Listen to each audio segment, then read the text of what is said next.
Bonjour à tous, c'est bientôt le printemps et l'occasion donc de dresser le bilan de l'année écoulée sur le marché de l'immobilier et de donner déjà des premières perspectives pour ce qui va se passer en 2023.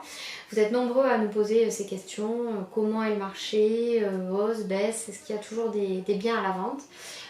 Voilà un petit peu l'objectif de cette vidéo aujourd'hui. Donc on va faire un petit retour en arrière du coup sur 2022.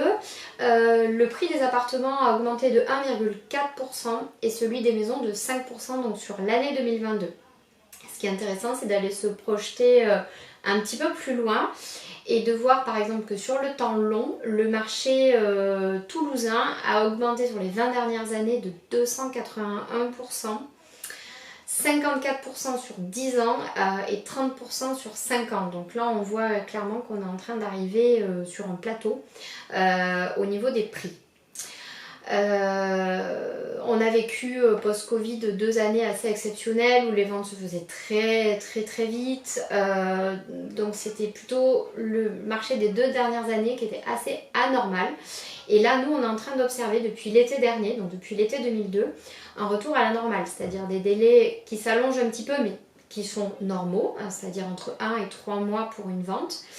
Et ça s'inscrit aussi dans un contexte de baisse d'achat du pouvoir d'achat immobilier, donc de 6% en un an et 11% sur 3 ans. Ça veut dire que soit on achète plus petit, soit il faut mettre plus d'argent pour avoir la superficie que l'on souhaite. Voilà.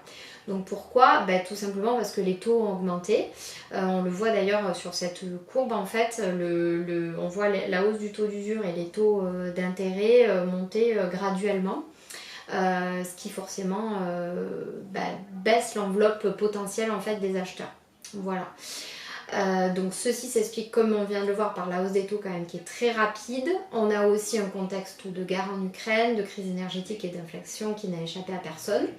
Et aussi la fameuse loi climat et résilience qui a refondu un petit peu les DPE et qui donne de nouvelles obligations pour ce qu'on appelle les passoires énergétiques. Voilà, donc ça vous pouvez nous contacter pour plus de détails sur tout ça, mais voilà pourquoi le marché change en fait aujourd'hui. Alors, quelle perspective pour l'année 2023 dans ce contexte? C'est difficile de s'y retrouver en fait parmi toutes ces informations dissonantes en fait. On a des médias qui donnent des baisses de prix, qui disent qu'il y a des baisses de prix de 7-8%, et d'autres qui disent que ça continue à monter, légère hausse, 0,4-0,1%. Voilà. Nous, ce qu'on observe ici à l'échelle de l'agence, c'est plutôt un statu quo, c'est-à-dire pas vraiment de baisse de prix, ou alors on va être sur des légers réajustements. Les biens qui sont, on va dire, rares et recherchés, donc la maison avec jardin en très bon état, elles se vendent toujours à des prix assez hauts et très rapidement. Par contre, on observe quand même que sur les biens un peu plus standards, donc où on a un peu plus de choix, et des appartements qui seraient à rénover avec des travaux, là les durées s'allongent et les négociations s'allongent. Donc on peut raisonnablement penser qu'il y aura une baisse de prix sur ce type de bien-là. Donc d'un côté une stagnation, de l'autre voire une légère hausse, et de l'autre une baisse sur ce type d'appartement. Donc à fort à parier qu'au global, on observe une légère baisse des prix. Mais c'est pas un effondrement, on va être sur des moins 2% sur l'année, et qui ne compensera malheureusement pas la hausse des taux. Voilà.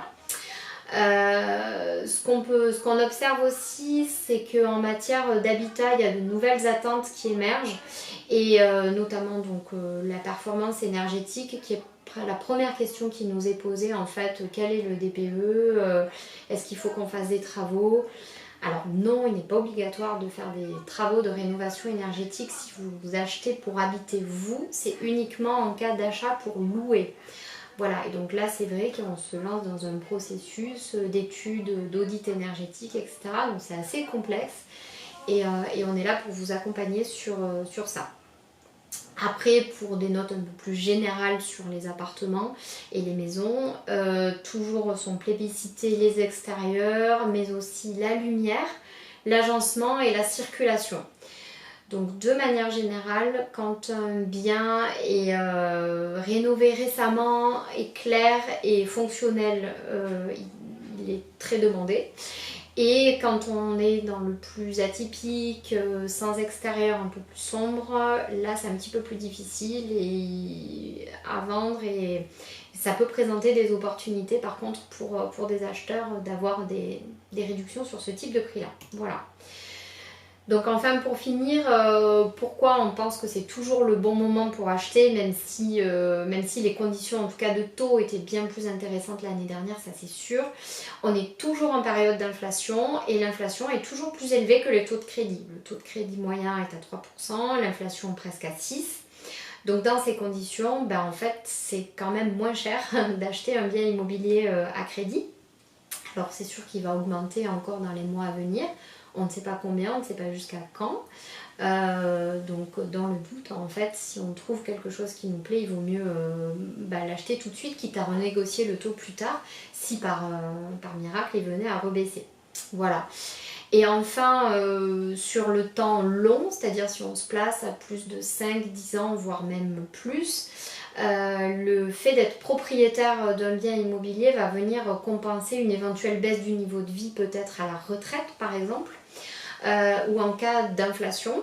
On voit par exemple que l'IRL augmente et donc les loyers, eux, ils augmentent régulièrement tous les ans. Alors ils ont été un petit peu bloqués, mais le fait d'être propriétaire vous protège de cette éventuelle hausse. Voilà. Donc ça vous fait comme un petit pécule en fait, quelque chose qu'on peut revendre ou un loyer qu'on n'a plus à sortir une fois qu'on a fini de payer le prêt. Voilà. Donc tout ça pour dire que l'immobilier reste quand même toujours intéressant, c'est une sécurité.